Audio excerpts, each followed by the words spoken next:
మండుతున్నాయి చూడండి, అవన్నీ కూడా మంట మండుతున్నాయి చూసారా, అవన్నీ కూడా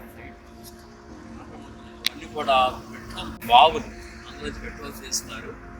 బయట దేశంలో ఇలాంటివి చాలా ఉన్నాయి. ప్రత్యేకమైన సమయంలో నేను ఇక్కడ ఎక్కడున్నానంటే కువైట్లో కానీ ఆ ప్రాంతంలో ఉన్నాను.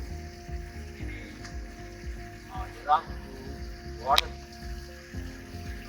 చాలా ఈజీగా ఇరాక్ వచ్చేసినట్టే జస్ట్ ఆ లైటింగ్ కనపడుతుంది. అదంతా కూడా ఇరాక్ బోర్డర్, కువైట్కి ఇరాక్కి ఆ కనపడే లైటింగే అది బోర్డర్.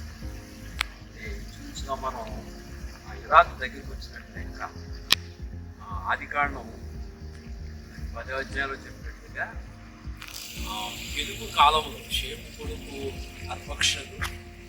అర్పక్షదు కొడుకు ఆ వరుసలో వచ్చిన వాడు పెరుగు కాలములో భూమి దేశములుగా విభాగించబడింది. ఎందుకంటే విభాగించబడడం అని అర్థం. పెరుగు కాలంలో దేశము భూమి దేశాలుగా విభాగించబడింది. కువైట్ అని, అలాగే ఇరాక్ అని, ఇరాన్ అని మన దేశాలన్నీ ఎక్కడున్నాయంటే ఆసియా ఖండంలో ఉన్నాయి. అంటే దేశాలుగా విభజించబడటం అంటే ఖండాలుగా విభజించబడింది. కొన్ని దేశాలు ఆసియా ఖండంలో ఉన్నాయి, కొన్ని దేశాలు మరొక ఖండంలో ఉన్నాయి, ఆఫ్రికా ఖండంలో ఉన్నాయి, ఐరోపా ఖండంలో ఉన్నాయి. ఇలాగ ఖండాలుగా భూమి చేరడం జరిగింది. ఆయా ఖండాల్లో ఆయా దేశాలు ఉన్నాయి. దేవుడు ఆ రీతిగా విభజించాడు. కనుక ఎంత గొప్ప సత్యం దేవుడి వాక్యం మనకు తెలియజేస్తుంది.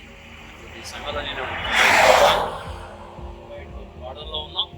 కనబడేది అదే ఇరాక్ బార్డర్. అది ఆ లైటింగ్ అంతా అదే ఇరాక్ బార్డర్. దేవుడు ప్రాంతాలను దేవునామానికి మహిమ కలుగును గాక. నాతో మన సోదరుడు నడుడు శ్రీనివాస్ గారు ఉన్నారు, తమ్ముడు అఖిల్ ఉన్నారు. కార్లో ప్రయాణం చేస్తున్నాం. మీటింగ్కి వెళ్ళాం. మీటింగ్కి వెళ్ళి చూసుకుని నైటింగ్కి వెళ్తున్నాం. మనకి ఆశ్రమించిన కాక